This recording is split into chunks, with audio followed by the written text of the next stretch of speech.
The Agenda with Michael Knight on News Radio 560 KPQ and KPQ.com. News Radio 560 KPQ, Michael Knight.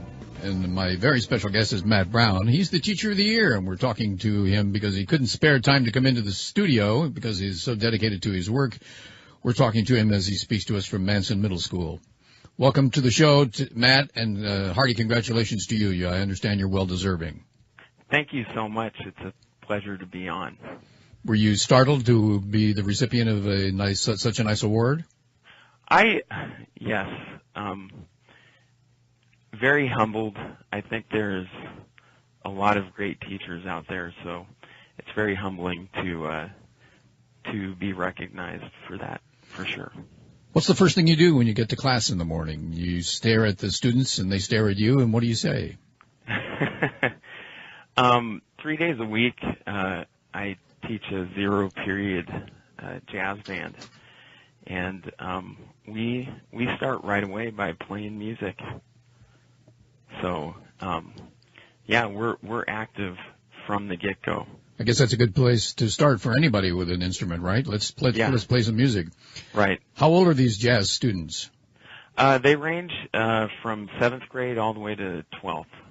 The reason I mention that is that's usually about the time that someone's learning how to play their instrument to the point where then when they involve themselves with jazz, you have to make it up as you go along and learn to improvise and master your instrument. That must be a great thrill to watch. Oh, it is. It is so much fun. And here at Manson, we start kids. One of the great things about working here over the past few years, we've cultivated a system where every single 6th grader, regardless of talent, ability, income, anything, every single 6th grader is able to do band. They get the opportunity to play, which is a true blessing, and I think so beneficial to their education that they can all experience music.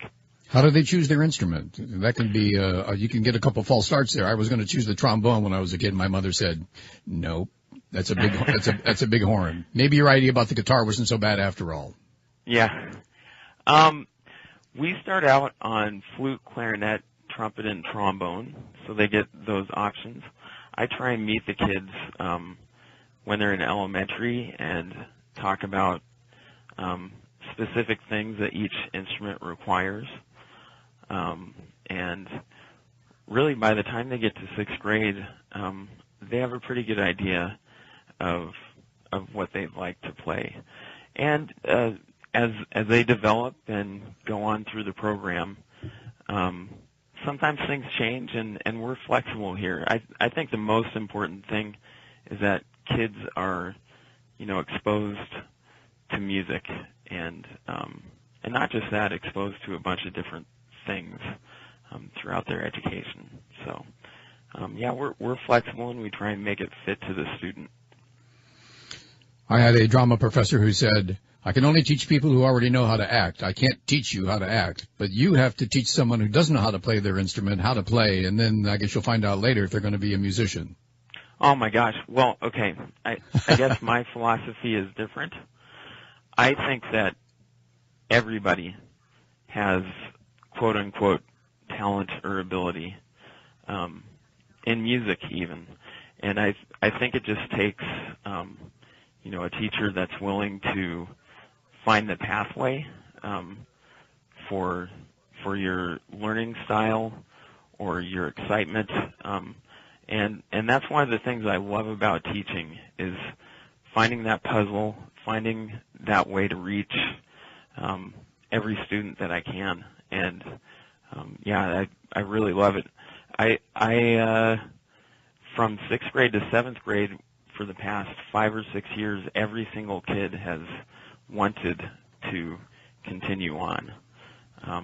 So I think it's true. I think my philosophy sticks in that every kid does have the ability to play music. I don't know what part of the brain we use when we learn how to read music or learn how to play, But how does, once you develop that part of the brain, how does it play out in the rest of their studies? Do they become better mathematicians and better social studies students having learned how to play an instrument? There have been some studies by some universities within the past few years where they hook up people to a brain scanner and kind of keep track of what parts of the brain light up when doing certain activities, whether it be throwing something or reading or playing an instrument. And when a person plays an instrument, it actually makes the brain light up like fireworks. So many different parts of the brain are communicating to each other when playing music, and I think that playing music and listening and moving and working as a team, by nature, it is a subject area that fulfills the brain, and I think helps out many other disciplines in the school. That's two different aspects of the musician's responsibility, isn't it? First, you learn how to play your instrument, and then you better learn how to play with other people. That's right. It's very much a team subject. What was your first instrument? My first instrument was the piano. There you go. It's probably the best start, isn't it? It really does. It teaches you so many things, not just reading both treble and bass clef, but you can really see how rhythm is laid out, harmony, and all. You have an orchestra at your fingertips. Yeah, piano is a great instrument. I had a neighborhood kid that moved in when I was in first grade, and I would go to his house and watched him. He made the piano come to life, and I said to myself, I want to do that. And second grade, I made sure to take piano lessons, and that was kind of the beginning of the journey. And that journey took you from the piano to when did you, well, I guess you became a musician first and then a teacher, or a teacher first and then applying musicianship to what you learned? How did it go? I think that, I think music has always been a part of my life, whether I knew it or not. I've been drawn to instruments, but definitely, and it's my philosophy about education. I think we need to find the things that kids are passionate and inspired to do, and from there they can learn so many other subjects.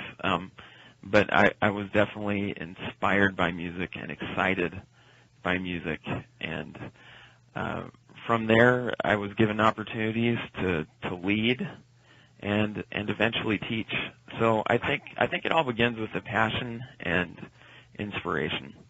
And my teachers that inspired me to keep going, and my parents too. In fact, that's a great combination, having your parents and a teacher inspire you. It's a powerful combination. We'll get back to find out more about what made this man a teacher and what CD is in his car player right now when we return. Manson Middle High School teacher and Teacher of the Year, Matt Brown, is my special guest. We'll be back right after these words on News Radio 560 KPQ.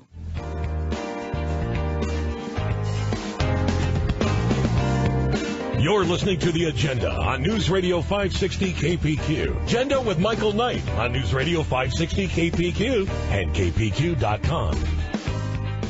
News Radio 560 KPQ. My special guest is Matt Brown. He is the North Central Educational Service District Regional Teacher of the Year. That's quite a title. I guess that's going to be too much to put on a T-shirt. We'll have to shorten that to something else. How have your students responded to you being the award winner? Did they say, we knew you were going to win all along? I think they were very excited. I got a lot of high fives. But we built a good team here, and I love my students, and yeah, they've been very supportive. But honestly, I try and teach when we go to music festivals and anything that we quote unquote compete in. Awards are, just icing on the cake. It's really, what we do as far as team building, and my overarching goal is I want to give as many kids as possible the opportunity to experience music. So to me, yes, this award is I'm very humbled to receive it. But the big win for me will always be teaching kids to love playing music. We're talking with Matt Brown. He's the Teacher of the Year. He teaches at Manson Middle and High School. That's two different audiences, isn't it? The high school kids know it all, and the middle school kids are maybe more apt to be able to absorb things quicker. I don't know if that's the case. How do you compare and contrast those kids? I guess when we say, I would beg to differ in that I think even myself, I am continually learning and trying to find different connections between music and other subject areas. So I try and teach my students to keep asking questions, and I kind of feel like if we ever get to the point where we know everything, we need to check out our ego. Check out what everything is. There's plenty of everything. Yeah. And so anyway, throughout the grade levels, I'm trying to teach my students to keep asking questions, and big questions, and the fun thing about education is trying to find answers to those. Some of our audience listening right now maybe has never been to Manson Middle or High School, maybe never been to Manson. How would you describe your schools? What do you see when you look out the window there? Oh, first of all, it's beautiful. I mean, we're right on Lake Chelan. We're surrounded by mountains. Just a very breathtaking place. I came from Bothell, Washington, which I loved growing up there, but when I interviewed here, it hit me right away. So you knew? I think I did. Not only that, I really feel the community here at Manson, we really lift each other up, regardless of socioeconomic standing.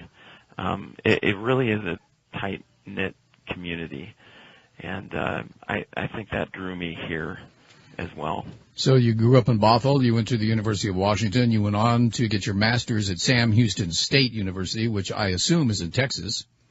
Actually, it was a kind of a subsidiary program that was held in Southern Oregon. So Sam Houston in Southern Oregon?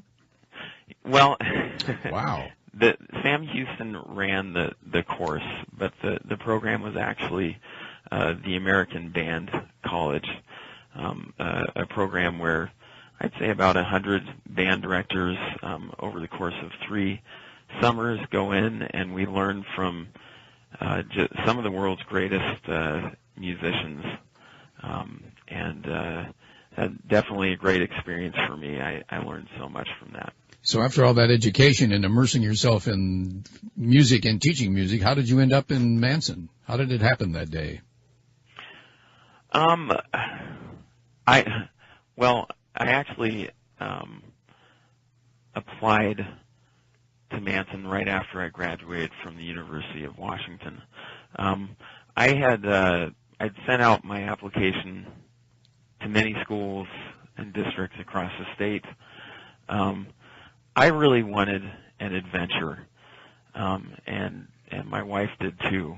And we had a couple of opportunities, but Manson really stuck out. I had gone to big schools growing up. Manson was small, and that was attractive to me.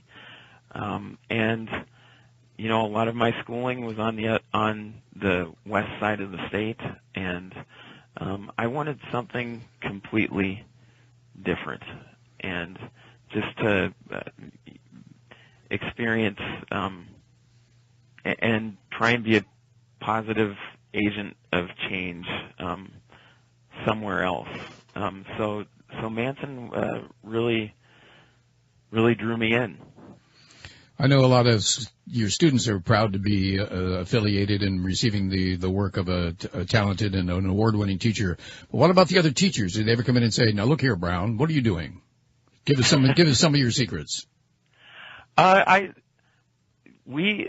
of the cool things we do here at Manson is we'll go in and actually watch each other teach, and I learn so much from my fellow teachers here at Manson in all aspects of teaching. I think good teaching is good teaching, and it really doesn't matter what subject area that you teach in.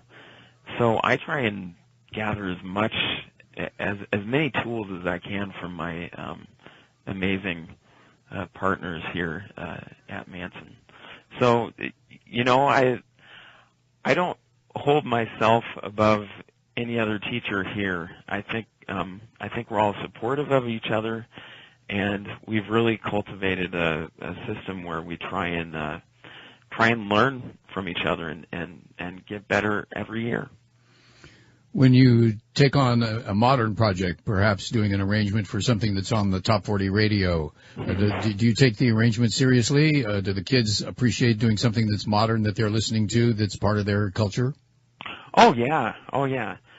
Every spring, we really focus on marching, and marching band tends to lend itself to current music. So I try and involve the students early on, my student leadership.